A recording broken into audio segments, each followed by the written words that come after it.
ಆದರೆ ಸಿದ್ದರಾಮಯ್ಯ ಏನು ತಲೆಯಲ್ಲಿ ಇಟ್ಕೊಂಡಿದ್ದಾನೋ ಅವನು ಅಲ್ಲಲ್ಲೇ ಕತ್ತಿ ಮಸೀತಾನೆ. ಸಿದ್ದರಾಮಯ್ಯ ಎಲ್ಲ ನನ್ನ ಮಗನಿಂದನೇ ಮುಂದೆ ಬಂದರು ಅವರು. ಇವತ್ತೊಂದು ದಿವಸ ನನ್ನ ಮಗನಿಗೆ ದ್ವೇಷ ಮಾಡ್ತಾರೆ ಅವರು. ಆದರೆ ಈಗ ನಾವೇನು ಹೇಳೋಕ್ಕಾಗಲ್ಲ, ಇನ್ನೇನು ಹತ್ರ ಬಂದ್ಬಿಡ್ತಲ್ಲ, ಎಲೆಕ್ಷನ್ ಹತ್ರ ಬಂದಿರೋದ್ರಿಂದ ಏನೂ ಮಾಡೋಕ್ಕಾಗಲ್ಲ. ಕಾದು ನೋಡಲಿ ಮುಂದಕ್ಕೆ ದೇವ್ರು ಏನು ಮಾಡ್ತಾನೆ, ನನ್ನ ಮಕ್ಳಿಗೇನು ಇದು ಮಾಡ್ತೆ ಅಂತ. ಅವನು ಸಿದ್ದರಾಮಯ್ಯನೂ ನೋಡಲಿ, ಬಿ ಜೆ ಪಿಯವರು ನೋಡಲಿ, ಎಲ್ಲರೂ ನೋಡಲಿ. ಅಂದರೆ ಮುಖ್ಯಮಂತ್ರಿ ಆಗಿರ್ತಕ್ಕಂಥ ಸಿದ್ದರಾಮಯ್ಯ ಅವ್ರ ಮೇಲೂ ಅಸಮಾಧಾನ ಇದೆಯಾ ಅಂತ? ಅಸಮಾಧಾನನೇ ನಂಬಿಸಿ ಕತ್ಕೊಯ್ತಾನೆ ಸಿದ್ದರಾಮಯ್ಯ. ಎಲ್ಲ ಕೆಲಸನೂ ಮಾಡಿಸ್ಕೊತಾನೆ ನನ್ನ ಮಕ್ಳ ಕೈಲಿ. ನಂಬಿಸಿ ಕತ್ಕೊಯ್ತಾನೆ ಸಿದ್ದರಾಮಯ್ಯ. ಆ ಸಿದ್ದರಾಮಯ್ಯ ನಮ್ಮ ಪಾರ್ಟಿ ಆಗಿದ್ರು ನನಗೂ ಅವನ ಮೇಲೂ ಅಸಮಾಧಾನನೇ. ಈಗ ನನ್ನ ಮಕ್ಳು ಮಾಡ್ದಂಗೆ ಅವರು ಮಾಡಲಿ. ಯಾಕೆ ದೇಶ ಮುಂದೆ ಬರಲ್ಲ? ಏನು ಮಾಡ್ತಾಯಿದ್ದಾರೆ ಅವರು?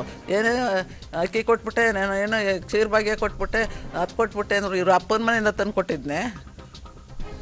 ಯಾರ ಮನೆದು? ಎಲ್ಲ ನಾವು ರೈತರು ದುಡ್ದಲ್ವದು.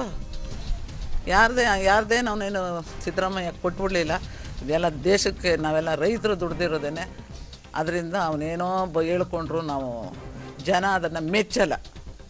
ಅಂದರೆ ಈ ದಾಳಿಯ ಹಿಂದೆ ಏನಾದರೂ ಮುಖ್ಯಮಂತ್ರಿಗಳ ಕೈವಾಡ ಇದೆ ಅಂತ ಅನುಮಾನನ ಅಂತ ನಿಮ್ಮ ಮಾತಿನ ಹಿಂದೆ?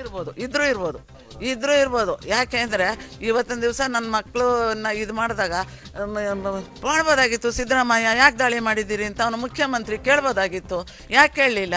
ಆಮೇಲೆ ಬಂದು ಹಿಂದೆಗಡೆ ಬಂದು ಅಂತ ನಾಟಕ ಆಡ್ಬಿಟ್ರೆ ಅದು ಆಗುತ್ತಾ? ಹಿಂದೆ ಬಂದು ಯಾಕೆ ಕೇಳಲಿಲ್ಲ? ನಾನು ಬಂದು ಎಲ್ಲ ಮಾಡಬೇಡಿ, ಯಾಕೆ ಈ ಥರ ಮಾಡ್ತೇವೆ? ಅವ್ನಿಗೆ ಅಧಿಕಾರ ಇರಲಿಲ್ಲ.